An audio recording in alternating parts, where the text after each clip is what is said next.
Hey, I'm Jon Blaicher. I'm the Snowmobile Product Manager for Yamaha Motor Canada, and what we've got here is the new 2011 Apex. And the first thing I want to talk about is how we arrived at this particular package, what drove us in this direction. There's a lot of things we could have done when building this new Apex, but we really did listen to our customers. And in a lot of the surveys, the data we've had, it shows that customers' top speed and acceleration are probably two of the most important things for an Apex. However, when we dig a little bit deeper, we also realize that most customers are very satisfied with the top speed and acceleration of their sled. So we could easily have gone and built a drag race lake missile, but it might not have satisfied the customers that have some issues with other quirks associated with the older Apex. So in a nutshell, we took our demographic, we took our Apex customer, we thought about really what they wanted in the next sled, and we decided to make the new Apex the best, most high-performance trail machine that we've ever built. And on the trails, it's not like the lake. You're going to get a variety of conditions. You're going to get a lot of tight corners, sweeping corners, some bumps, some lakes. But in the entire day, when you look at all the places you go, this machine should be the best one and the least fatiguing. You'll be the least tired at the end of the day. One of the critical aspects we had to address really was the handling. If there was ever a weakness with our snowmobiles, it was in the predictability and precision of its handling. Some of the elements we wanted to address to make it the ultimate trail handler were ski lift, darting, steering effort, and really the total package. Steering precision was at the top of the list. One of the new technology we had to develop that certainly made sense in the total package was electric power steering. And this now is the first production snowmobile with electric power steering.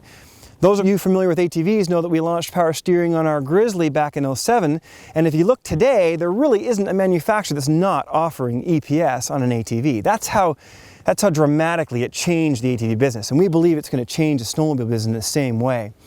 But we didn't do EPS just for the sake of lightening the steering.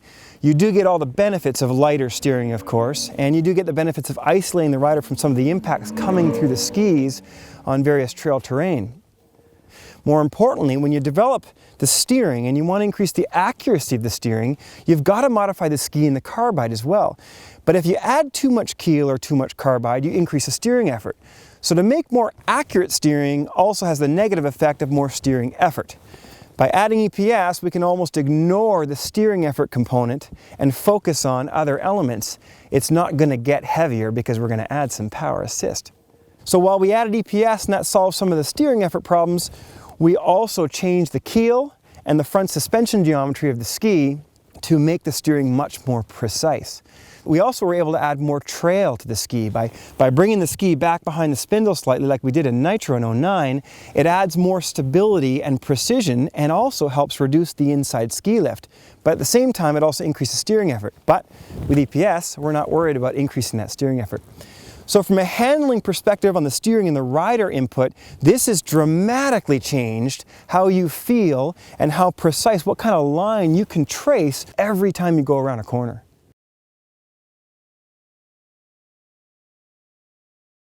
Another major component to handling, of course, is the suspension. We didn't change the suspension dramatically because we're already so well known for our ride comfort.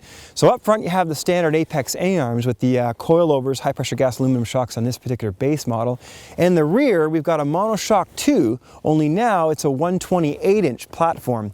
We were fighting always in the past with how long a track you could use depending on how much steering effort you want. Obviously a bigger track is going to increase understeer a little bit, so if you want to maintain that precision of steering, you've got to have more aggressive keel and different carbide. But that would add steering effort. So with EPS, we could actually go to a longer track and not affect the handling at all, but maintain as much or more ride comfort. The Monoshock 2, of course, also comes with all the durability updates that the Vector got last year.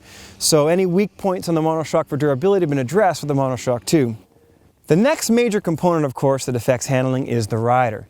And while you'd think we develop machines that think too much for the rider, that's the opposite. All we're thinking about is the rider and the dynamics of that rider. That's the heaviest element, independent element of any machine, is the rider. So we improved the riding ergonomics and we allowed, by moving the seat up a little bit, the rider to have a bit more leverage in the machine. However, we didn't raise the seat so much that you had to stand up all day. This is not a phaser or a nitro. Again, it's still really designed to be a trail sled, so it has to maintain a high level of comfort sitting down.